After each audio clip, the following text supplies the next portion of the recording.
was a little bit, wasn't it? They've changed the lady that does that. She was a bit more subdued last time. Hello and welcome to Shooter Ready, the GBPRA podcast. This is episode 2 of season 3 of our very popular worldwide show. I'm joined today by the factory division shooters that represented Team Great Britain at the inaugural World Championships of Precision Rifle 2.2 at Italy this summer. Welcome, chaps. How are we doing? Very good. Hello. Excellent. I'm glad somebody took the plunge there. It's always one of them ones where it's like, oh, do I go first? Shall I say hello first? And it's always interesting trying to do a podcast with more than 2 people because everybody's waiting for everybody else to speak. So don't be shy, guys. You know, get stuck in. So our shooters that represented factory division, represented Great Britain in Italy, Adam Farwell. I've written your names down so I don't forget. Not that I need it, but you know, it wouldn't have looked good on me, would it, if I'd have forgotten anybody's name? Alan Rowe, Ben McIlwaine, who I always take great pains to pronounce that correctly. So tell me I got that right, Ben. Yeah, McIlwaine. Yeah, you're not the first and you won't be the last. Yeah. I do take great pains to try and get it right. And Dean Scott. So, guys, look, thanks for joining me tonight on what is a series of podcasts introducing the shooters that represented Great Britain in Italy and across all of the divisions. And talking about their experiences in Italy as well as other subjects. And if anybody listened to episode 1, we spoke to the ladies team last week. This time it's the turn of the factory division guys, and over coming shows we'll be talking to our shooters in open division, junior division, and also senior division. So welcome. I think we should probably start by introducing one another. So I'm just looking at my screen, and Alan, you're up first, mate. Do you want to just introduce yourself to our listeners and viewers? Brilliant. Alan Rowe. So I've been shooting. Well, I've been shooting for a variety of rifles and shotguns for most of my life, really. Got into rifles only just recently. I've only had my FAC for around 18 months. And went to get into what I thought was long range. And on my first visit to Pro Shoot, I ended up meeting up with Dean and Mike Underwood and a couple of others from the club, and stumbled into 2.2 PRS and thought, let's give this a go. We've just come on from there, really. Excellent. And when you qualified for Italy, what position did you come in the qualification race? I think it was just a bit. Remind me, there was 4 people. Before you selected, what was third? We shuffled family sort of commitments around to try and make the qualifications. What I thought was an absolute pipe dream from the very start. My good wife and only sponsor. We rearranged everything to make sure I could give it a go, and I attended the first one in South Wales, and I think that was cut short, and I was surprised myself. I was a point behind Ben on that day because we cut the day short, and I think I managed to win the division at 0-1, and I couldn't make the final one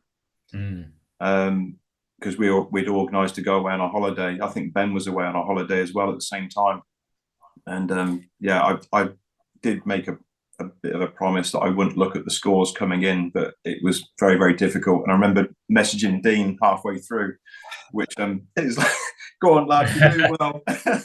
But then there was a number of other shooters sort of snapping at our heels. So everything was crossed in the hope that it was enough of a score to get through. Unfortunately, it was. I'm just trying to remember who it was who came in that 4th qualification spot, because whoever it was kept me out of a place in the Great Britain team, which I'll forever not be happy. Was it yourself, Adam? No, Adam. All right, Adam's putting his hand up. I think Ben was right. Okay, thanks, Adam. 4th, and Adam, you came storming through on the final qualification match, didn't you? Mm. Yeah. Sort of worked out quite well. I didn't quite realise what was going on, and then they were like, you know what you've just done, don't you? It's like, not really. They're like, you qualified against yesterday. It's like, oh, sounds good. So Adam, let's move to you. Let's move to you next. Then, do you want to introduce yourself? Yeah, Adam Farwell. So probably the same as Alan. Been shooting forever. I'd started off probably like game shooting, and then that revolved into like vermin control with a rifle, then deer stalking with a rifle, and then probably I'm trying to think. I think it was about 4 years ago. It might even be 5 years ago now. I heard there was like a PRS or no PRL it was called at the time, training day at what used to be Roundhouse Firearms down in Bodmin Moor, and I only had my stalking rifle at the time. I was like, well, that sounds a bit of a crack for 100 quid and 20 quid to sleep in. Probably the worst digs I've ever been in ever. That'd be a bit of fun. So I grabbed a mate and we shot on up there, and yeah, just like standard stalking rifle, 95 grain soft points, and within the first 4 or 5 shots of ring and steel at 100. And then of course once that bug then bites, it's quite difficult to get it unlatched. So yeah, that was me hooked, and yeah, that's what it's been ever since. So it's been a mix of 2-2 and centre fire. Yeah, that's great. I remember when you came to one of the first introductory match training sessions down at Orion Firearms, and yourself and Lucy came along, and there you are a year or so later representing Great Britain in Italy, and Lucy coming along with you as well. No, I get my personal cheerleader came with me, so that was good. Expensive though, yeah, but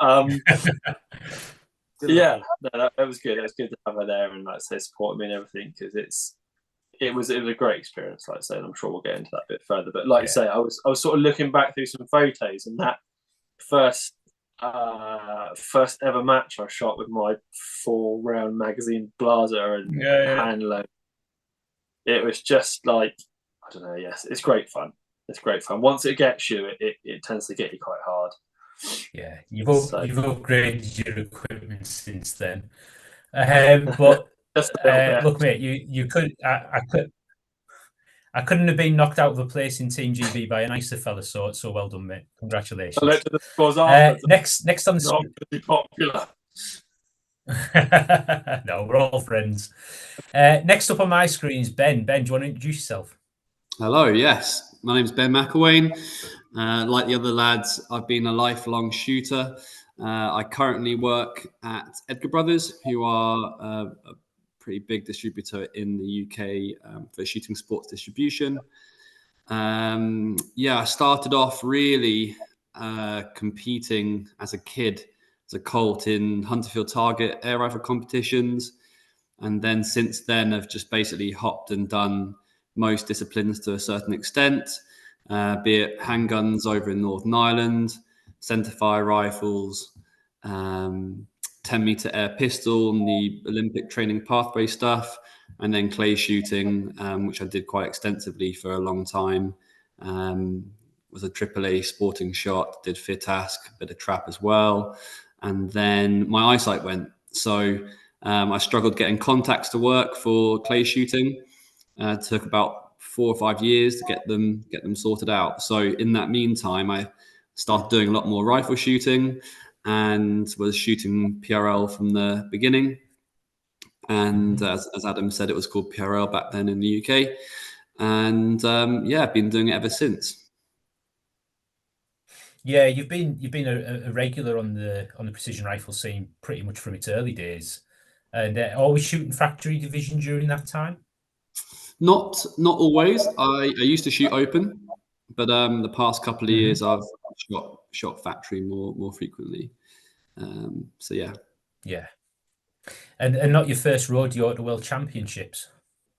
No. So I was in the GB team last year for the World Championships PRS for centerfire, and was part of the gold-winning team event for Team GB in factory, and bagged a bronze medal individually as well. So it was it was a good experience. Italy was fantastic. It was very different, and it was great to have some new faces on the team as well. it's always great to have new people coming into the sport. And we all had fun. Yeah, well, congratulations again, because we've spoken since France. Congratulations again on your achievements over there, and looking forward to talking about your achievements in Italy tonight as well. Great. Next up is Dean. Hey, buddy. I'm Dean Scott. I'm a lifelong shooter, like the guys. Been positional shooting without myself realizing it probably since I was a kid. Used to go down the marsh just behind the house and spend my days firing off Ely wasps. Got my FAC maybe close on 10 years ago now. I think it was 2015. And at the time, I was seeing clips from PRS in America, and naively thought that there'd be competitions everywhere in the UK. And I quickly realized there wasn't an awful lot going on at the time. So, like Ben, I fell into the sporting clays because there's a lot of competitions every week, and enjoyed that for a few years. And then I suppose 2018, 2019, things started to gather pace in the UK with regards to PRS. And I was so excited. Kept an eye in it the whole time. And I've been shooting PRS now for a couple of years, maybe. Last year was a bit of a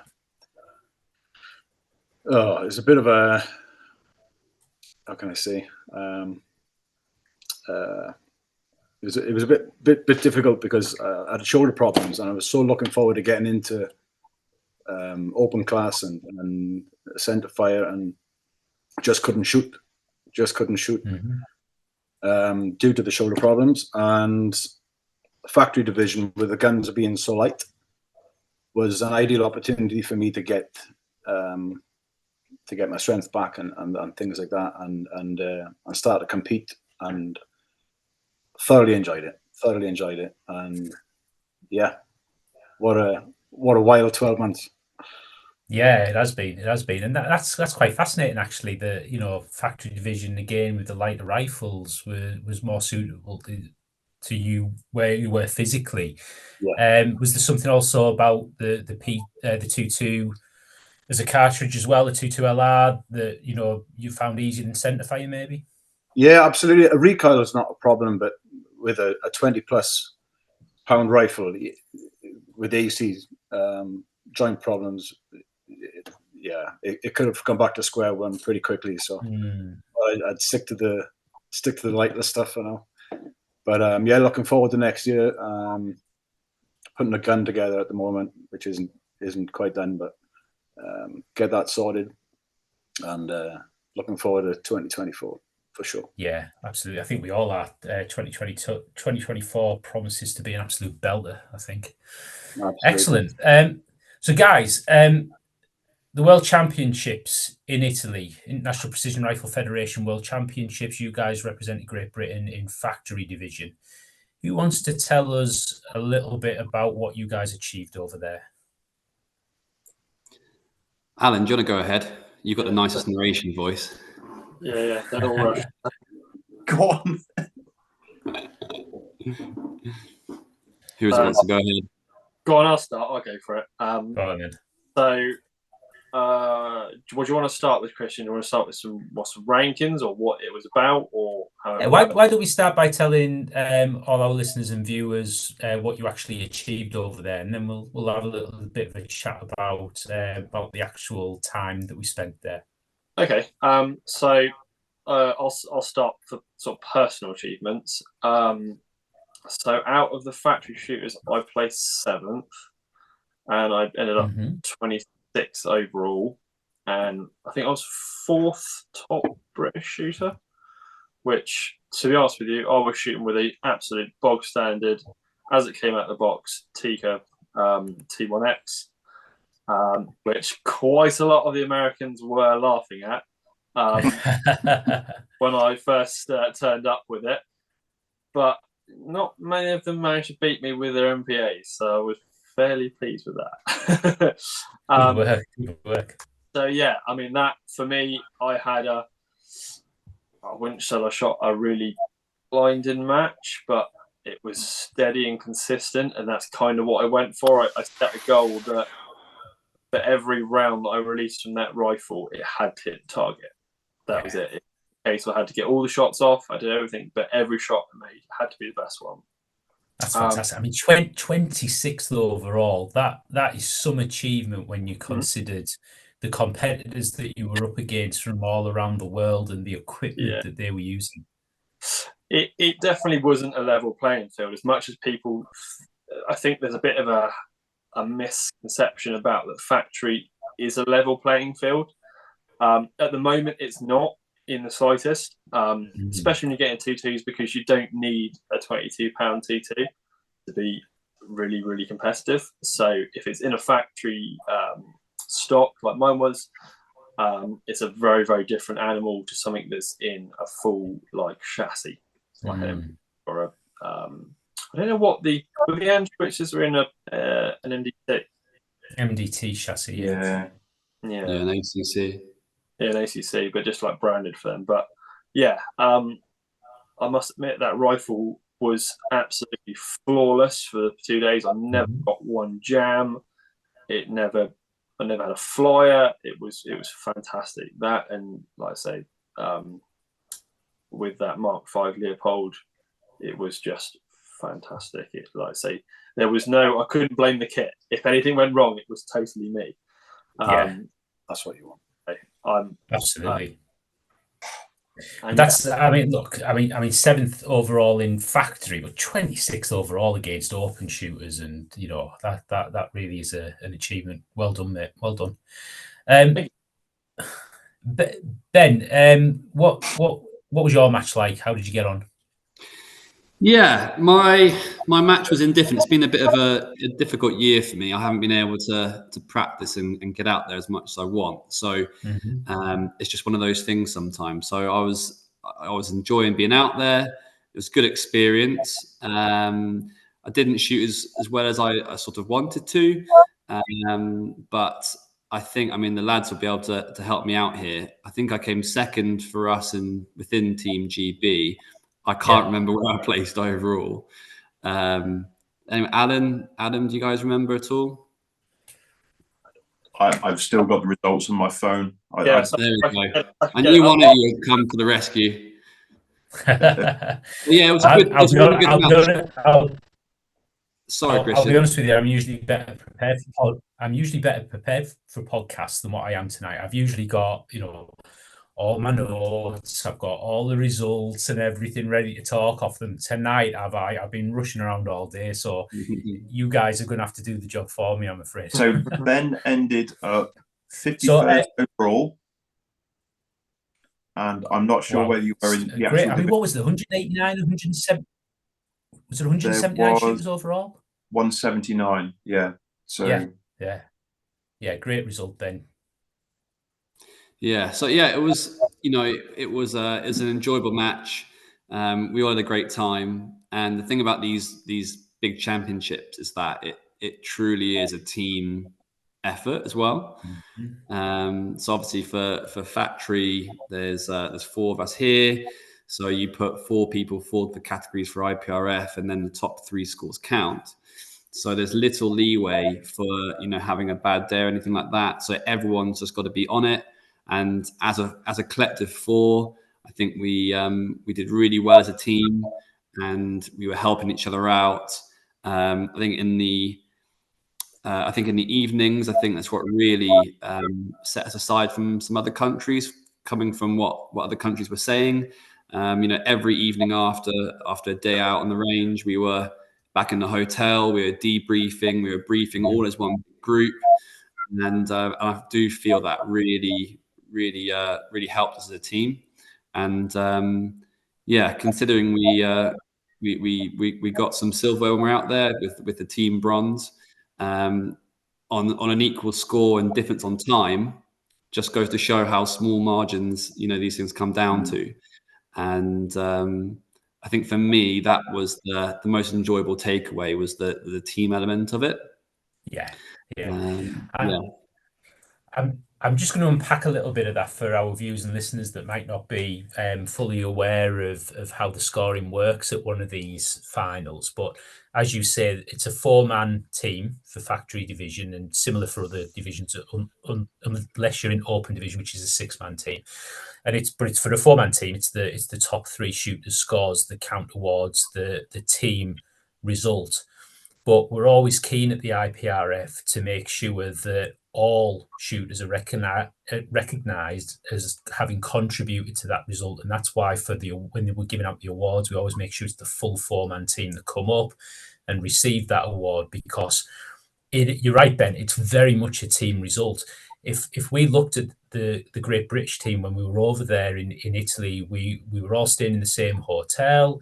Everybody was supporting each other. There was debriefs back at the hotel. People were carrying water, bringing food. The buddy system that was in place that you guys were running, truly a team effort. And I'd extend that out even to the family, the friends, the partners that travelled over as well, that all played a part in making sure that the team were well supported and looked after. The GBPRA staff, talking there about Adam and Jack that travelled over to support the team. It really was a true team effort.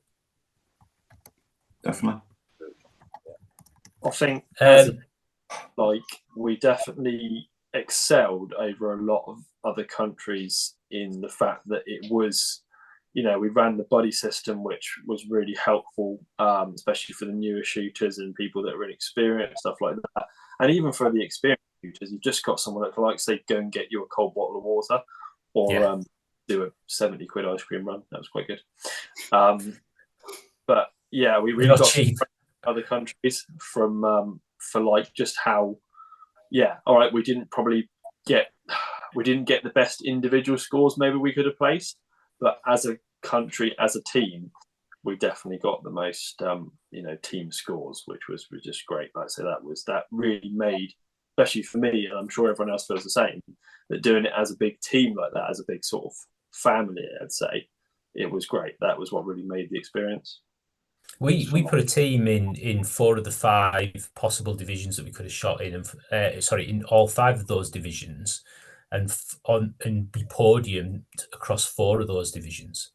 I don't think there was many countries that were as consistent as Great Britain were in those podium finishes, team podium finishes. Maybe the USA, but was there any other country that podiumed as often?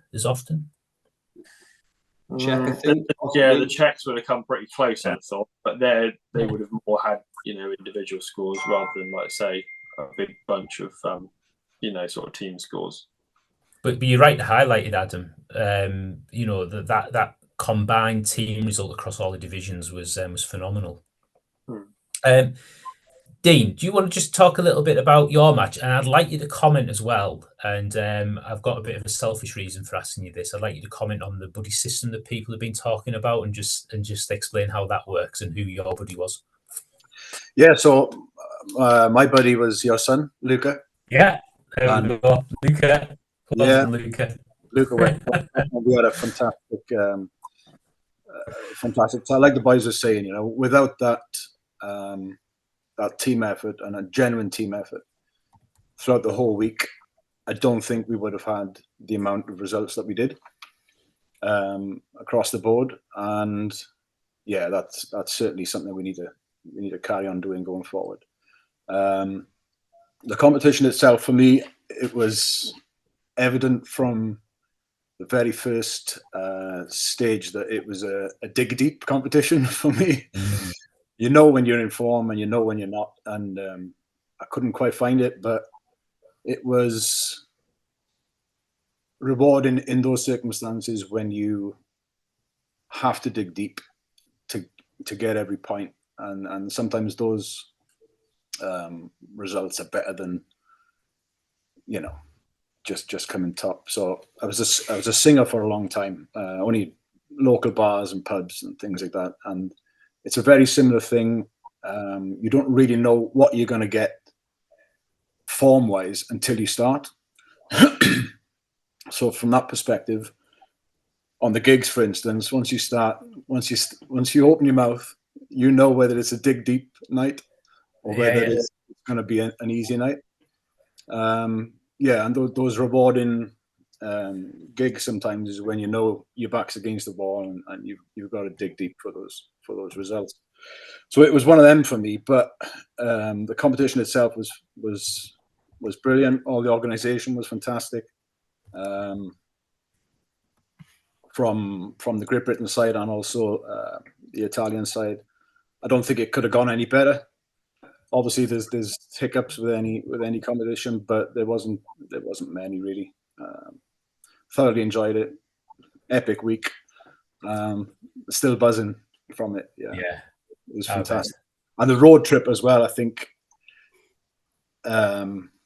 really added to it. So I travelled up with Alan and Adam, and it was a 3,000-mile round trip.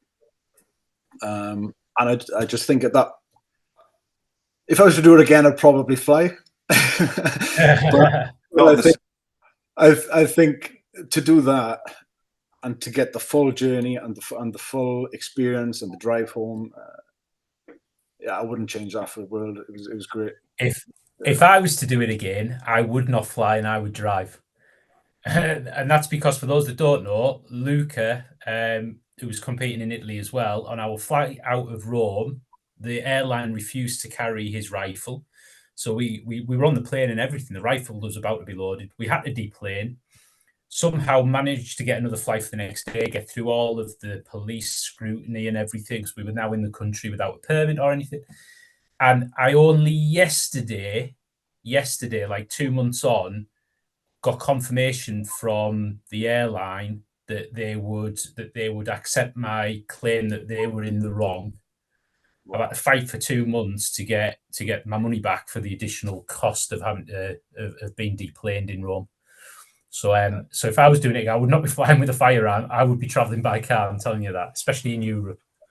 Anyway, that's the experience flying out of Rome was categorically the worst I've ever had flying with a firearm or shotgun of any kind. It was beyond shocking and for very little reason other than belligerent. So, I think if I did fly again into Italy, I might try fly into another airport in maybe a different area of Italy or a different country, even, and nip over the border.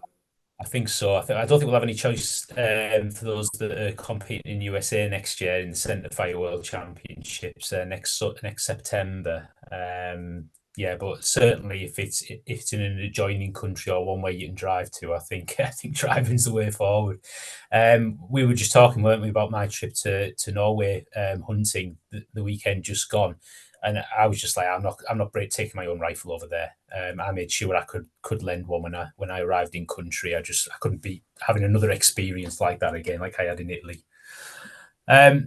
Cool, Alan. How was your match? How did your match go?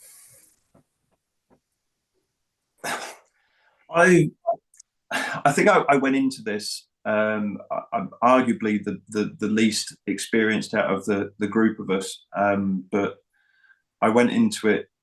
I think I cherish a team event. I think not to say the pressure's off a little bit with a team event is that there's less individual pressure, but you're competing for your team, for your teammates, and I found the whole competition really, really surreal. I mean, for those that have had some experience of larger competitions, I know Ben did very well at the last year's World Champs. Adam's had plenty of experience, and even Dean, he's not touched on his clay expertise, but he's had some big competitions in the clay world. But I found the whole thing very, very surreal, from the opening ceremony being marched through sort of the one of the local villages with all the mayor come out and the teams clapping us all in. It was all a bit, it overwhelmed me. But I guess I went into it just wanting to do well for these three boys that are on the call with us. That was my main goal. I didn't give a monkeys about individual success. I just wanted to make sure I did my bit in one way, shape, or form for these boys. Unfortunately, we did. A couple of the main things that I was struggling with, especially with the run-up, was having everything ready, getting on stage, understanding the stage, getting my data ready, being right in my head on what I was going to do. I'm sure one or two of the open boys can contest to that. They take the mickey at me every time I get ready on stage, that I'm always the one that's late and I'm never ready. But I just found myself being 100% organised. I was sat there. It was time to watch, and I was happy with that aspect. But no, day one beat me up a little bit. I think my lack of experience in understanding wind and the environment sort of kicked me a bit, but then it kicked a lot of people, to be fair. And I think where we, again, the guys have touched on it, where we did very, very well as a team, and not just us as a factory team, but as GB in general. When we went back to the hotel, we did a big debrief. And for me, one of the big shout outs I've got to give is to Ben Wood from the open guys. He summed up the wind calls for me perfectly. And he said what it was, said it like it is. And we went into the second day, and I was a lot better. And I managed to read it a bit better. So I did pull it back on the second day. I didn't shoot anywhere near like I wanted to, or I know I can. But yeah, there's nothing like trying to work out your scores in the car park at the end of day two and realizing you've sneaked a bronze medal by 65 seconds or whatever it was. Yeah. Was that all that was in it? I think it was we 65 seconds. I know if Australians are watching, I apologise. Sorry, not sorry. But I heard the Australians talking in the car park, and they were watching their scores come in, and they said their guy needed like a 6 or a 7 or what it was on the last stage, and he came up one short. Wow. And then we worked out the time, and we were 65.91 seconds or something ahead. And that's quite interesting, because we saw that with the open individual winners, didn't we? It was Chris Simmons. Time is very critical. Just pipped Paul Dallin by like seconds to win the whole competition outright. Yeah, I mean, I agree with Adam in the every shot you need to concentrate on making sure you try and get a hit, but when it comes down to time, you've got to be efficient on that stage as well. Yeah, so. Yeah. Wow! I didn't. That passed me by. I really hadn't realised that we'd. Yeah, I think such a fine margin. Me and Dean worked out. I think it was something like 0.48 seconds per stage per shooter over the week. That's how much of a difference it was.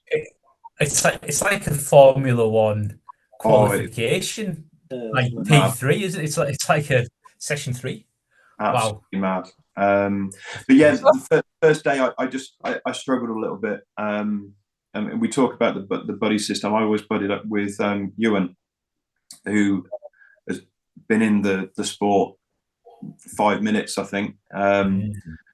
And he did very, very well. I was almost as proud walking around with him and supporting him as I was coming away with the result. It was just really good to see. Yeah, that's great. I'm looking forward to interviewing for personal reasons, but I'm also just looking forward to interviewing the junior shooters, because what they did and how they responded all of them were to absolutely the conditions, matched the experience. It was fantastic. Yeah. And we should, I guess we should just sort of put the competition in some context for people. This was in Italy in summer with the blazing sun, a hilly range that required, quite a lot of effort just to carry your gear around. The conditions were really challenging. So where people are talking about, having a tough match and whatnot, it was a difficult arena to perform in. The targets were all no backstops on the targets, so you had to rely on being able to, to have a plan around the wind, but also to be able to spot your bullets in flight. It was just tough all round, I guess. Yeah, definitely. I was finding, especially in the in the morning sessions, you would get on stage and get all your data ready, and the temperatures would change that much by the time between you getting on stage and between the time of you shooting, that it could alter all your data.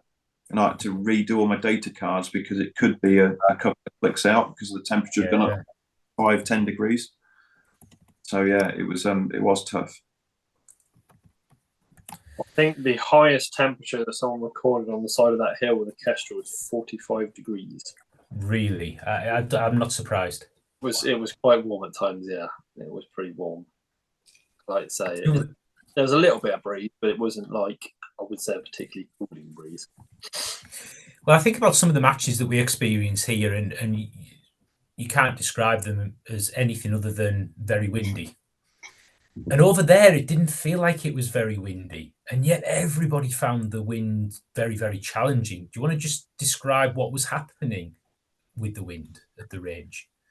Yeah, I think at the range, a lot of the most obvious wind indicators that we'd normally look at, be it mirage or grass or trees or whatever, weren't telling, weren't giving you a true sign of what was actually happening downrange.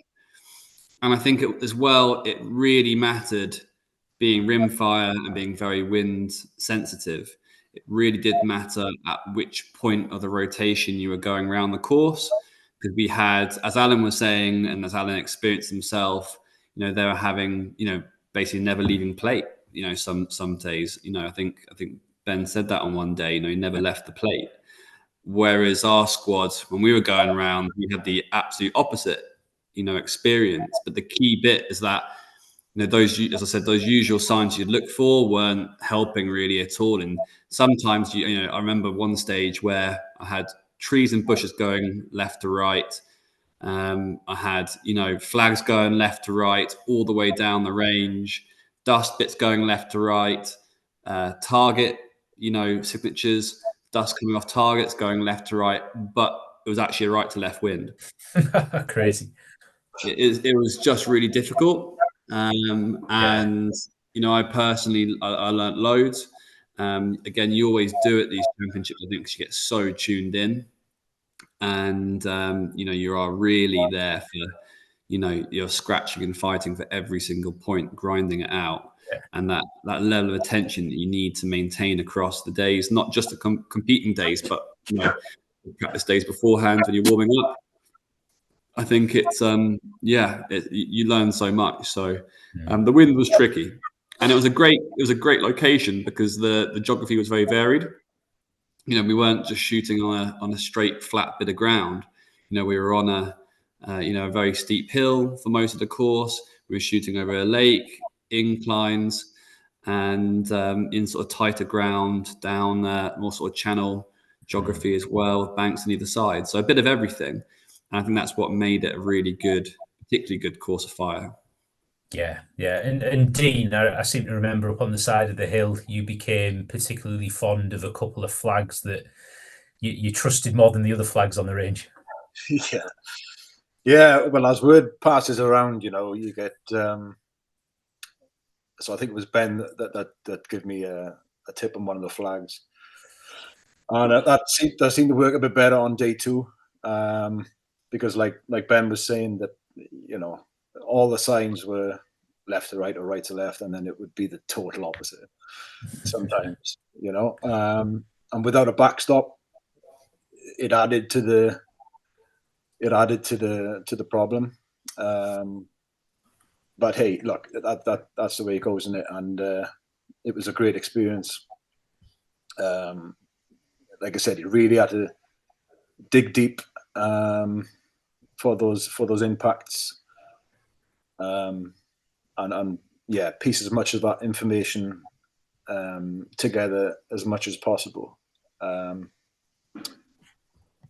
So literally everything you learned going into the World Championships, you had to execute it flawlessly on every single stage. Otherwise, it would punish you, without a doubt. Yeah, but that was great. It was fantastic. Yeah, the wind wasn't particularly strong, like the guys were saying, which added to the frustration. But yeah, super good learning experience, and took an awful lot away from it. I think everybody did. Yeah, absolutely. And any other reflections from anybody on the competition in Italy? I think one of, again, my favorite things with these competitions, just any international competition, is bumping in with old friends, making new friends from different countries. I think the discipline of PRS, both centerfire and rimfire, that has such a strong and special community. It sounds a bit cringe, but it's just the way it is. The people are great, and everyone's really like-minded. And that's, again, one of the things I really liked about it. You know, you're meeting people that you wouldn't normally bump into.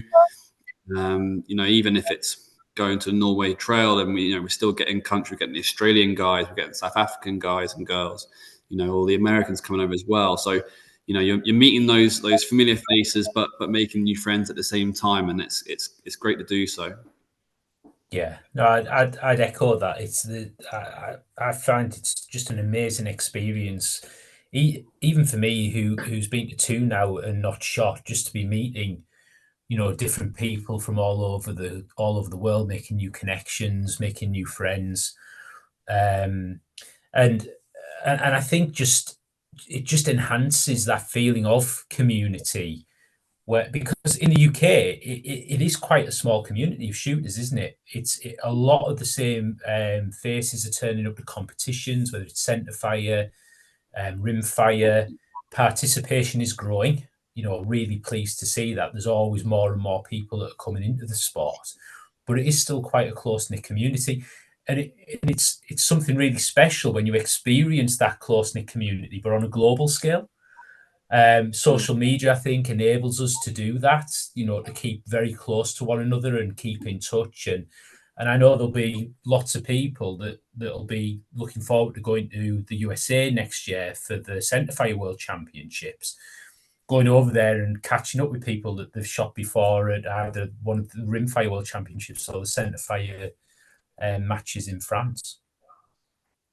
How do you think the competition compared and contrasted and stacked up against the competition in France? I think it was completely different, on every level, really. Flipping the question, I'm trying to think of similarities, and there's very few, really. I mean, a great indicator of that is the Americans, who obviously lead the discipline, both in 2-2 but centerfire. There's actually very surprisingly very little crossover between PRS 2-2 shooters and centerfire shooters. That's not the same for other countries like the UK, as we're saying. It's a much smaller pool, so we're sort of all in it together, and a lot of people do double up. That being said, we had some of our fantastic shots didn't come for the rimfire. They wanted to focus on their centerfire shooting, and so it's I mean, I think the bottom line is that it was just so unique. The location was very different to Bitch in France. Completely different style of range for people that aren't aware. So Bitch in France was very flat. Fantastic championships. We had a brilliant time out there, but it's very flat. It was like a traditional gallery style range, and it was across a sort of a fixed line, all shooting in one direction. That wasn't the case at all in Italy. The geography was completely different.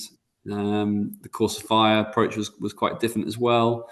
And I think Greg Bell, one of the fantastic guys from America, I think helped a little bit out with that. He wasn't shooting, so you could tell that experience. So you could tell that an experienced mind or two had gone into the course of fire. There's some very clever stages. And it was just it was a fantastic and unique championship. And quite a team effort as well. The match in Italy, you had an Italian organizer. You had a lot of Italian ROs. But then you had French match directors. You've obviously mentioned other people from outside of Italy that have supported with bringing that together. The IPRF were represented by our very own Adam Sinfield, who held with adjudication on decisions. It was a multinational effort that went into the running of the event. Yeah, absolutely. Great. So, guys, Ben's just touched briefly there on, some people shoot centerfire, some people shoot 2-2, some people do both.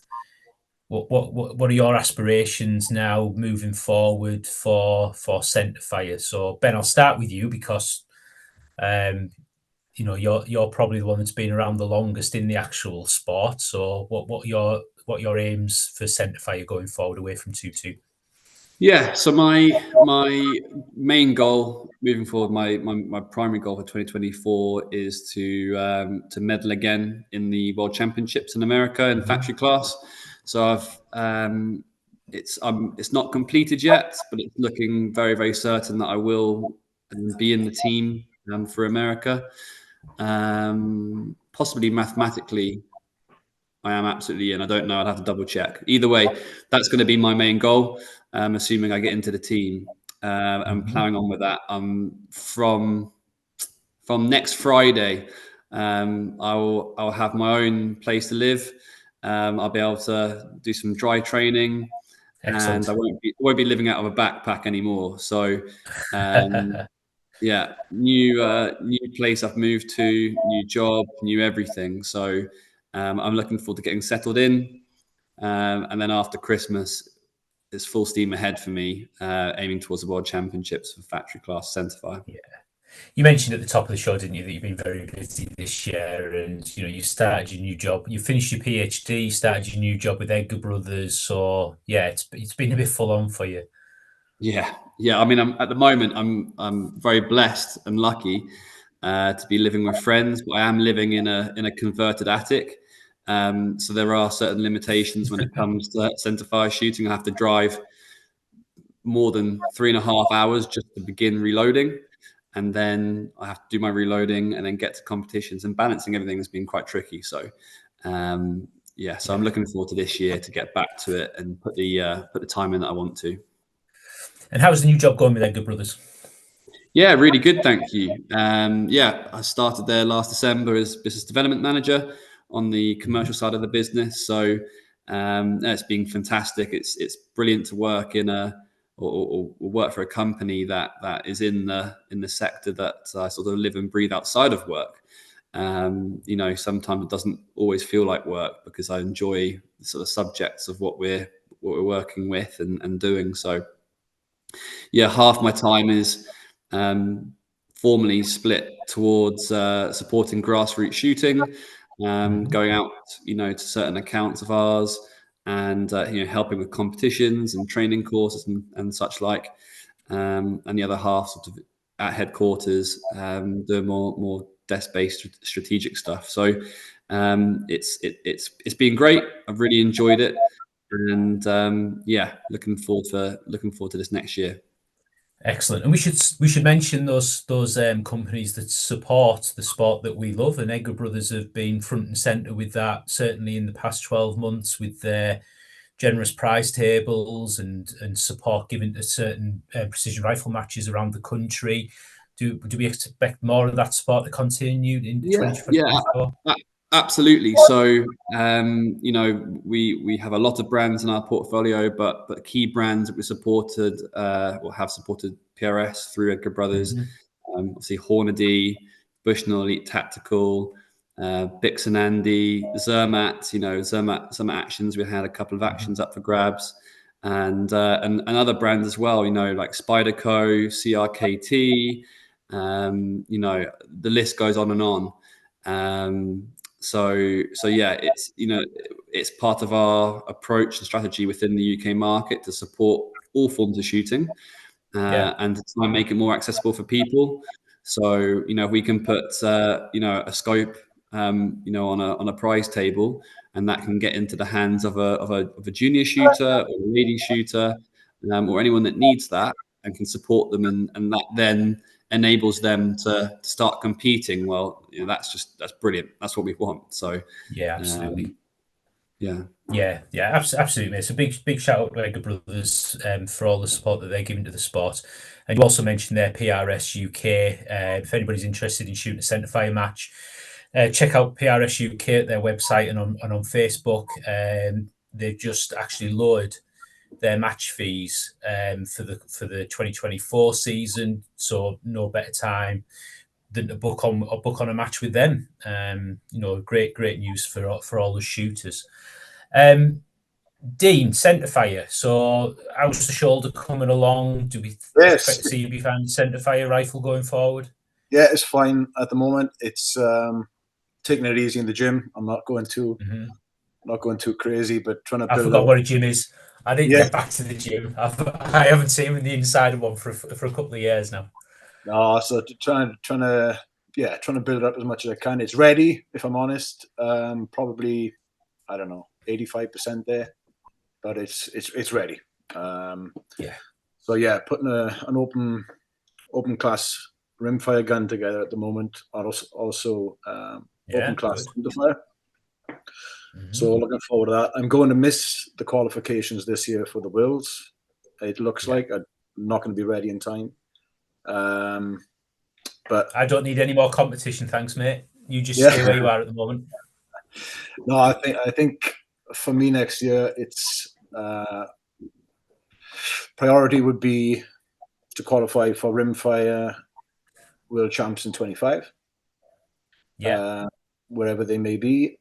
And mate, sorry, just to cut in, I think that's very exciting because what we've got on the screen here are 4 shooters very proficient in factory division, have done excellent in Italy, and one of you that has competed in France as well.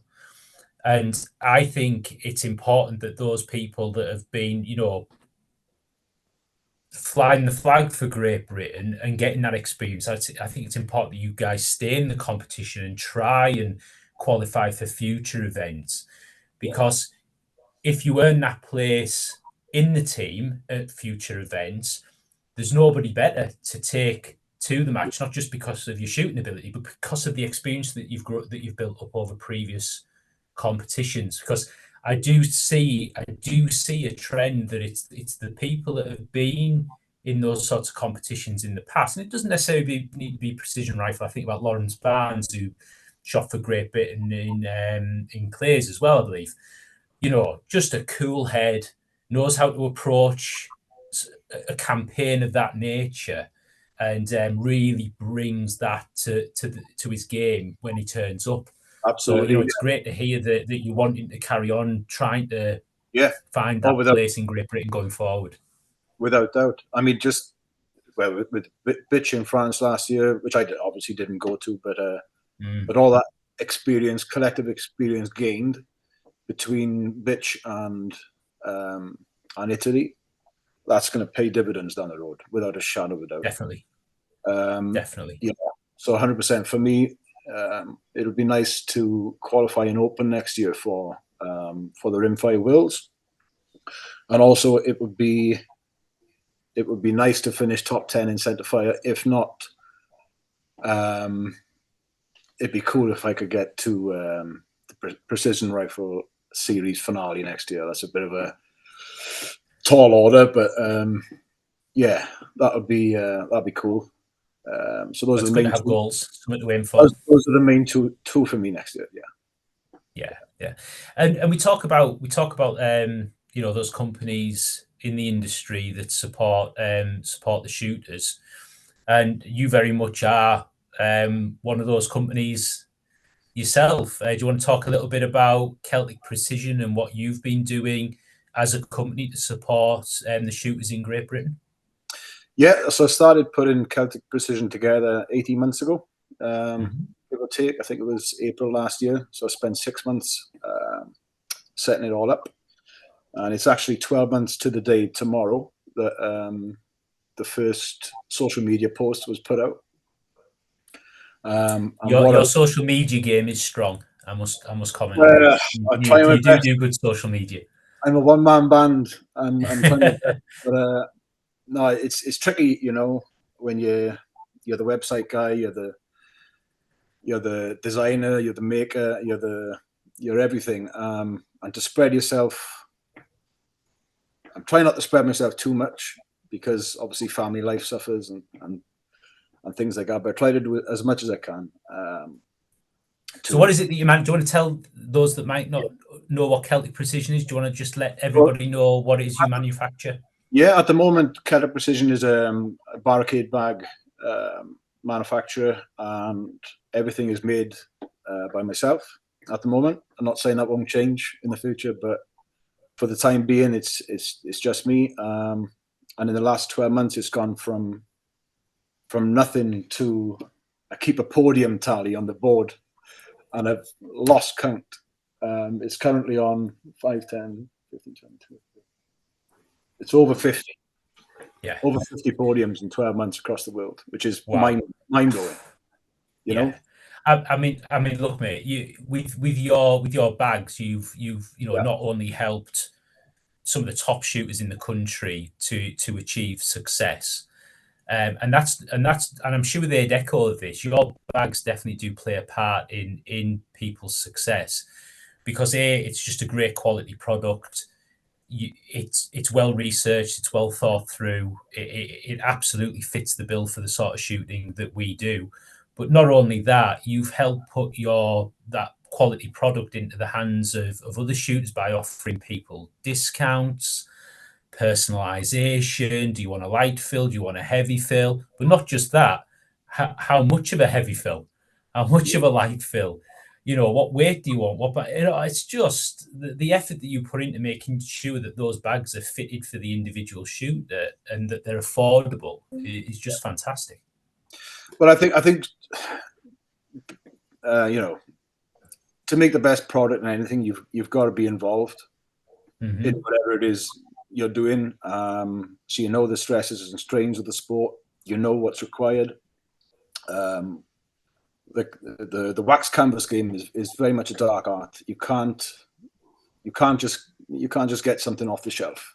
You know, it takes a long time to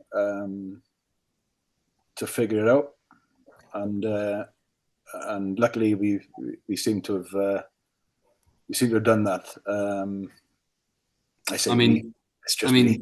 You know what I mean? Dean, I mean, you're obviously a very modest guy. I think a great way of putting it is that, I mean, without doubt, the vast majority of all British shooters and other people as well who have been using Armageddon, Weebad, you know, real big hard hitters in the bag game have all switched over to Celtic Precision bags. Yeah. And the proof's in the pudding. People wouldn't switch over and stick with them if the product wasn't good. Yeah. And yet here we are. Almost the entire British team are using them, and it's not just in the UK. You know, we've got friends in Slovakia that use them, and all around the world. So they are superb bags. You're a very modest man, Dean. They're superb. I appreciate that. Thanks very much. There's a lot of time and effort gone into it, and it's so rewarding when you're at a World Championships and you're seeing so much of the Celtic kit on the line, and like you said, not just from Great Britain, it's literally international. Within 12 months, it's just mind blowing. I think this week alone, there's 2 new countries, so there's a big shipment going to Australia. So keep an eye out on social media for that. There may be, there will be announcements as to where they're going soon. Portugal was a new country this morning, so I woke up to orders from Portugal. So look, I can't ask for any more, you know. And the support that Celtic has received as well is phenomenal. And I'll just keep trying to push the boundaries, trying to get you the best possible. So I'm currently. Yeah, I got a couple of exclusives, but no, I won't do it tonight. All right, okay. We'll have to do a Celtic Precision podcast. All right, good work, Dean. Thanks, mate. Adam, centre fire ambitions. what's coming up for you? So I'm right on the very edge of the Open team. Just got to really put in, like, the next 2 matches are going to be pretty crucial for me. So I need to really just get those good scores in, keep a level head. And then in theory, yeah, it could all go well, depending on where certain people want to go with what classes people are going to shoot in and stuff. So that could go well. I would love to make the GB team for America next year. That'd be great. So no, that's definitely what I'm sort of aiming for. What's your open setup in centre fire? You said you shoot a Tika for 2-2. What are you shooting in centre fire? I started off with a B14, Bulgara B14 in an XLR chassis, which I had sort of semi-custom done by Rifleman's down in Somerset. Then I still got that. Actually, I've now rebarreled that and tuned it all up as my new hunter rifle. But then, so I sort of took that action out and had a Zermatt Arms TL3 spun up the 6-dash barrel, an IMI 6-dash barrel. Nice. And it was done by Mike Norris of Brock and Norris Firearms. That man is a total wizard when it comes to building firearms. It's very hard to put your finger on what the difference is between just picking up a factory gun off the shelf, because most factory guns will shoot pretty well. Start going down that rabbit hole of custom rifle and stuff like that. They are a league of difference. There's a little bit more price involved with it, but it's, for me, it's a massive confidence boost. I think when you pick up something that it feeds flawlessly, it shoots where I point it. My data, I've been using Applied Ballistics custom curves this year, and they have been absolutely spot on all the time. I never get any issues, and that's, I think, when you're trying to get to that upper level, when you can just put every worry about any bit of your kit away in your bag, and that's where it stays, and concentrate on exactly what you're doing to make those good shots. That, I think, is the key. It has been for me. It's definitely been a big boost for me. They do talk, don't they, in professional elite sports, even in business and elsewhere, about making those marginal gains. Just stacking up all those marginal advantages, and it soon builds up and delivers that perfect platform for success. It still comes down to you as an individual sports person, all being able to apply all the fundamentals and having talent and so on and so forth to be at the top of your game. But I guess what you're explaining there, Adam, is you want to make sure that your kit is at its optimum level, and then it is all down to you. Yeah, that's it. Yeah, that, I think it's quite easy to blame. Like I say, good workmen always blames the tools, isn't they? But it's easy to think to get into that. Instead, it makes you lose focus, I think, on not really concentrating on what you're doing as a shooter. It's easy to say, well, this is off, that's off, something's wrong here, the rifle's doing this, and it's the scope's playing up, so that. And I'm not to say these things don't happen, because they definitely do. But I think if you try and just, sort out the best kit you can, and unfortunately it's an expensive rabbit hole to start going down. Especially when you want the good kit and you like. But the beauty is, and there is, like we've discussed, there is companies that are, they're doing their best, because at the end of the day, these companies have to make money. I'm afraid it's kind of what it is, but they're doing their best to support us as shooters. Because we're such a small market for them.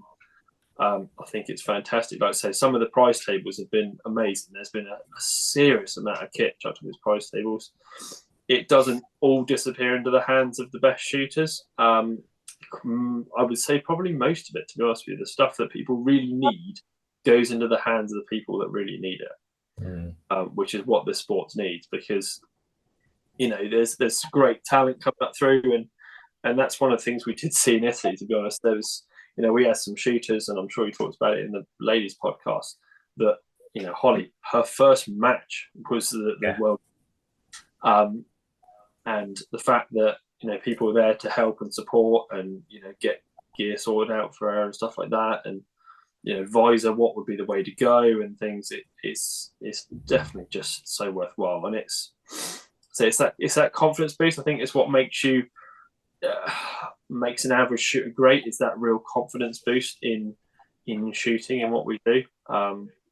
You know, if you go into the game, you know, on a match day, and you are, you know, you're up for it, you're keen, you're there to drag some goals. You know, you're gonna score better than if you go there questioning something.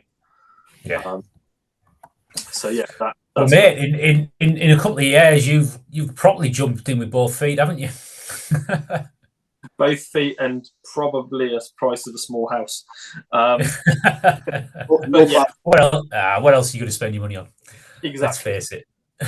Dean's bags. It's up my nose, so it's all good. Yeah. So, Alan, centre fire? Following aptly on from what Adam's just said, it's just another level. Expense-wise, I think I mentioned at the start of the podcast, I went into... I applied for my FAC and I got it, and I went to pro shoot at Lambraddock, just up the road, which is my local club. It's not my club, but it's the most local, to have a look. And for me, I had to go with some friends' rifles, and the addiction of that twang of steel is an addiction. Once you get it, it's a bug you struggle to get out of. But I went into it thinking, well, long range shooting, I must have a centre fire and a big round and a big gun in it. And I went to pro shoot, and it kind of opened my eyes to what is it's a fantastic entry into whatever PRS, into target shooting. And I just don't have the spare funds to fuel and purchase centre fire rifles. I mean, this month alone, to put it into perspective, I think you've said about precision rifle lowering their match fees and this, that, and the other, but there's not many clubs doing it. You're going to have to travel, so you're looking at a good £500 for a weekend shooting for one competition, and that's after you bought all of your kit. Yeah. So to put that into perspective, this month I've been up to what I wanted to do after Italy and coming back was to visit as many clubs and meet different shooters, spread the word. Look at this sport. It's so inclusive. You don't need all this kit. We'll help you out. So I wanted to get around to other clubs. So I made a trip up to Lodge Shooting. I know you've been to the guys at Lodge Shooting Club a couple of times. Yeah, I've shot a couple of times at Lodge's actual range, and then at some matches they've put on in Sheffield as well at a range. Yeah, so Sheffield, I made a trip up to Sheffield. It was a long day. I had a trip up and back. Met a good bunch of lads, very welcoming. I've done another practice day. I'm going down to Mark Twitty's match at the weekend, this weekend coming at 0-1. And I can do all of that for less than one centre-fire match. Yeah. And for me, I haven't got the time or the spare money to do two. And for me, rimfire is where it's at. I think it's economically viable. It's easier to get into for so many shooters, and arguably it's just as challenging, if not more challenging. Yeah. I don't think people realise how difficult it can be to hit a 6-inch target at 200 plus meters. It's very, very challenging, and when you're doing it all under time as well. So for me, I can't seem. I'd like to experience a centre fire match. My worry is I might get addicted to it, but I can't afford to. But I mean, for me, investing in my rimfire kit and doing more of that. And like Dean said, now I've been to Italy and experienced it. That's all I want to do is qualify for the next one, and I'll be doing all I can to do that. Yeah, I mean, look, it highlights exactly why, for me, precision rifle 2.2 is such a great sport.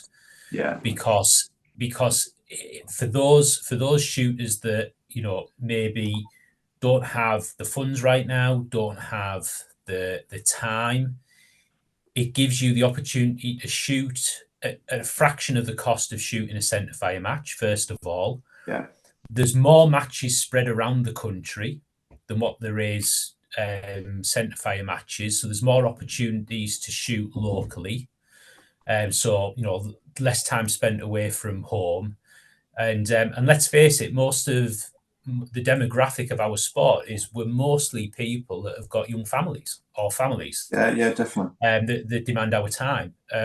So, you know, precision rifle is definitely, if you think about shooting precision rifle and you want to do it inexpensively, 2.2 is the way forward.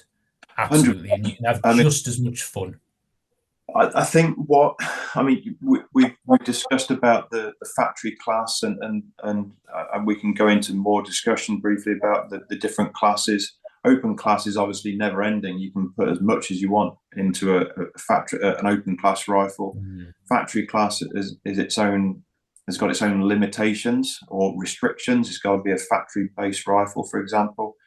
But when I first started, I came into it, I didn't really know what I was doing. I had a look at, I went and met Dean and Mike Underwood from Pro Shoot, and not even got my own rifle. And the first thing they said was, well, you can have a go with mine. I've got ammunition. I've got a rifle. Have a go. Yeah. And to be fair, it's like that across the sport. No matter what you shoot in centerfire, rimfire, wherever you go, everyone is welcoming. So anyone that fancies a go, just go. Don't worry about kit. But yeah. I spent, I think, £900 on a rifle, and I think £500 on a scope. So okay, it was £1,500 for a rimfire setup, but I've qualified for a World Championship against very, very good shooters for that. And so you don't need to spend thousands and thousands to go and shoot rimfire PRS. £6 will get you a nice box of ammunition. It's for me, it's a cracking sport. Yeah, and I think there's also another facet to what you're talking about there, and that's and this was touched on earlier when we were discussing the Americans. There's something to be said about specializing in a particular discipline as well, because 2.2 precision rifle does have its differences to centerfire, and you know, look at the most successful British shooter of the past few years, Josh Martin, made a very conscious decision. I'm going to stick with centerfire, not going to shoot rimfire. That's what I want to do. That's what I'm going to specialize in. Yeah. And could he have made the Great Britain team that went to Italy? Likely. No doubt. You know, very, very likely. Yeah. If you were going to put your money on somebody, it would be on Josh to qualify for the team. But he made a conscious decision that he didn't want to be distracted from his centerfire competitions. He specialises in centerfire. Yeah. So, you know, I think it would be great to see people specialising in 2.2, like the Americans do. I mean, the skills are transferable. They're not unique, but they are. It's a different kettle of fish. I mean, I've had a quick go at PRS with centerfire, and it's just a different ball game. So it is a different art. But for me, next year I'll be concentrating more and more on doing as much rimfire shooting as I can, get to as many different clubs. I mean, Ben mentioned about being I see Ben as an ambassador to the sport, and for what he's done for our team, let alone what he's doing in the background to get other clubs involved. But to get clubs doing more of it and having them realise that 50 metres is more than far enough. You don't need 200 metres. You don't need like acres and acres of land to do it, which is the beauty of rimfire. You don't need a 600-700 metre range. So the more clubs that get into it, I think would be fantastic. And when I went up to Sheffield, there was a few new shooters. We're sharing bags. Yeah, whatever kit you want. If I've got a bit of kit you haven't got, use it. But everyone's like that. I think because you're welcomed into the sport like that, you're naturally going to do that to others coming in. And to see youngsters getting into it. I mean, we had a cracking youth squad.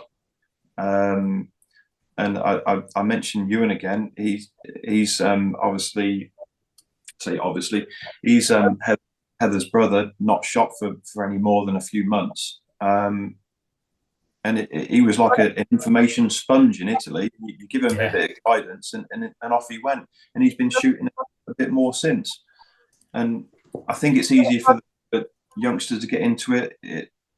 I'd like to see more of the bring your rabbit gun and have a go type shooter get into it. The squad did a PR1 course at my Monmouth club before we went to Italy. And there was a group of guys there that have literally got their hunting guns, their little rabbit guns, and they came and had a go. And they went away like, brilliant. I've shot off a barricade, I've hit some steel, I've had a great time. I want to go and do more of that. And we are a close-knit community, but it's one that is growing, and it's really good to see. The numbers are growing. I mean, the national leaderboard that the GBPRA put out is proof in the pudding. There's hundreds of people on there now. All of them have attended a match and had a go. Yeah. So that's good. Brilliant. Yeah, and there's more coming. There's more coming along all the time. I'm helping out with we're hoping the match will go ahead. I'm going to be helping out with a match, hopefully on the 18th of November, near York. It'll be one of the most northerly 2-2 matches that have been hosted. It's been hosted in the country, apart from Gardner's Little Sis matches. Hoping to run a development squad of 10 shooters at that match, and if that happens again, that'll be a whole new set of names added onto that leaderboard that haven't shot a precision rifle match before. If my calendar's free, I will gladly come up and take part or help or do whatever we can. Fantastic. Yeah, it's great how more and more people are coming to the sport, and 2-2 is definitely the ideal opportunity for people 100%. To do that. I'm going to embarrass Ben now because you've mentioned him, and you're right. He's a great ambassador. I remember my first match, PRL match, back a few years now during the first lockdowns of COVID, and Ben was absolutely the most welcoming person at that range that day, and I'll never forget the way he introduced himself and offered to take pictures for me to have some memories from that match. So thanks again for that, Ben. Do you want to tell everybody about your award that you got at PRS UK, just to embarrass you a little bit more? Sorry, mate. Kind words, guys. This year, the end of the PRS season, I got a very surprising award. I wasn't expecting it at all, and it was for special contribution to PRS in the UK. The PRS guys had selected me as someone who they felt had contributed to building and growing the sport up and down the country, across the season, and of course it was a real honour to receive that prize, even more so than I think the same day I'd won the production class for the season. That I was be completely straight about it. I was elated to get that surprise award. So thank you. Well deserved, mate. Congratulations. Right, it feels like we're starting to come to a bit of a natural end to the podcast, but is there any other topics that anybody wants to cover off before we do finish? I think one point I'd probably like to make is, I know we've talked about, and we kind of covered this a bit again, we talked about it being really expensive and stuff like that, but like Alan put quite well, you don't need a £5,000-10,000 2-2 rig to be competitive in this sport. You can turn up with your CZs. Things I would really recommend is a 10-round mag, which I'm sure you can pick one of those up, and I think they even come with them anyway. A dialable scope would be handy. And hold overs. And that's kind of you can be competitive like that, and I find it almost quite funny when you get out of a match, and like I say, if you haven't got something, there's almost a fight for people to try and lend you theirs. You do not need to buy a Celtic Precision battle axe, because there'll be 50 of them with 50 owners more than willing to lend you it. Don't say it too loud that you haven't got anything, because it will just come flying at you. Yeah. 10 bags, which it's like say, who can be the nicest? It is kind of like that, and if we can if we can just get those people to, they're a little bit nervous about, because it involves a lot of movement, and everyone thinks that, I'm not the fittest in the world and stuff like that. One of our probably best shooters in 2-2, you'd be surprised how quick he can move. That you can shuffle when you want to. So I don't think people need to be put off by. And I always have this conversation with people, and I would really say that shooting is probably the most inclusive sport that there is, because what discipline? I don't think there is nobody that can't do it. Doesn't matter whether young, big, old, blind. It might be a little... blind might be a bit of a challenge. Yeah, I don't think they've developed a scope yet for blind people, but I say that there is, and like I say, and I say to everyone that I meet, like, just come and have a go, just come and join a match. People will help you. You're not going to just get thrown in the deep end and it's all going to be bad. Just come and have a go. And like I say, you don't need to spend a fortune to get into that. You are right, especially with 2-2. And you make a good point about inclusivity as well. When I was talking to the ladies team last week, made a very good point about how shooting sports are a great leveler when it comes to things like physical abilities and other aspects of being a sports person. And if you just look at the worlds where you had Peyton Grimes coming in 3rd place, I think it was overall. Shooting against the men, just great results. The female Americans were exceptional to watch. They put a lot of time and effort in, which it's not as accessible over here to do quite what they do. But I wouldn't say we're a million miles away. We had a pretty strong ladies team, and they weren't. Bryony, of course, has been doing a lot of it, but they weren't the most experienced team, and they still took home a medal. And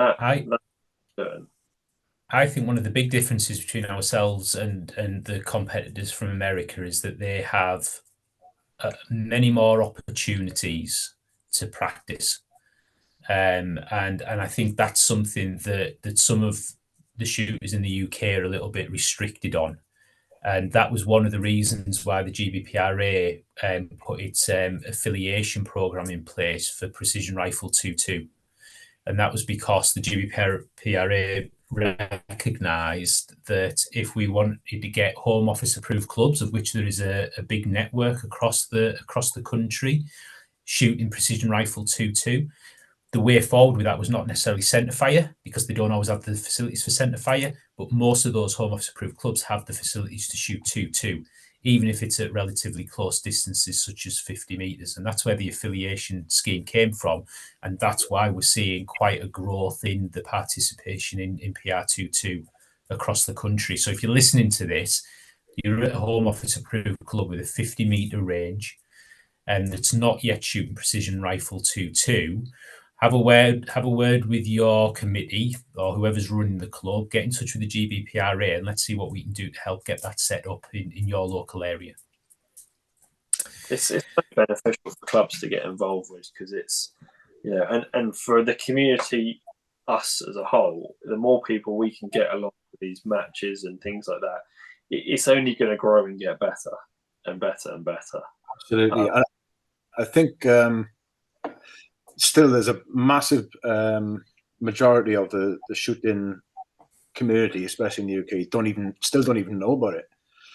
And I think it's been said before, you know, once the foxing boys and the stalkers get involved, there'll be some stiff competition about.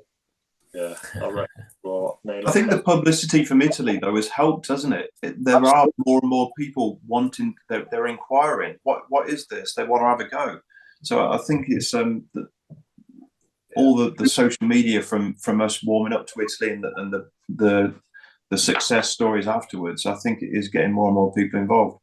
Definitely. Yeah. And of course, with the very, very recent announcement of the new ARLGB League, which would be the air rifle version of PRS in the UK. Again, another avenue, even cheaper and more accessible than rimfire. You know, in the UK, you don't need a license for a sub 12-foot-pound air rifle. It's got to be over 21. So I think it's such an important thing, being able to break down those barriers and get more people into it. Yeah, absolutely. Yeah, he seems to be a good chap, that Andrew from ARLGB, and I was talking to him earlier actually, and yeah, that has huge potential, as well as 22, in particular for getting guys into the sport as hassle-free as possible. Mm-hmm. And especially the air rifle would be a natural feeder for 22 and centerfire, which would be phenomenal. I mean, there's probably more air guns in the UK than anything else, and once that community I think it's a bit stagnant, isn't it, with the whole competitions in the air gun world. And I think once they realize there's a game like PRS out there that can be shot with an air gun, that's going to be, it has the potential to be huge, you know, in a very short space of time. Yes, the first event, 10th of December. Anyone that wants to get stuck in, that's listening to this in the UK, 10th of December. Get on it. Yeah. It's very exciting development for precision rifle. I think it's certainly how I got into shooting. And I just happen to have my first air rifle. It's a 10-round magazine PCP, so I'm quite looking forward to the 10th of December. Should be fun. Yeah. Right, great. Anything else, guys? I think that's it. Yeah, I think we covered pretty much. Thank you for having us on, Christian. Yes, thank you. Excellent. So, no, it's been an absolute pleasure. Factory division is very close to my heart. So it's always a pleasure to talk to our successful Great Britain teams that are shooting in that discipline, in that division. Sorry. So again, I'd just say thank you for joining me tonight on the second episode of season 3. Congratulations again for everything that you did achieve in Italy, and really representing the country in its best light. It's no coincidence that the Great British team is always viewed as probably the most friendly at any of these events and the most well organised and so on. And none of that is achievable without you, good gentlemen, conducting yourselves very well. So yeah, thanks again. Yeah. Thank you. All right, great. Thank you. Bye now. Bye everybody. See you later. Bye bye.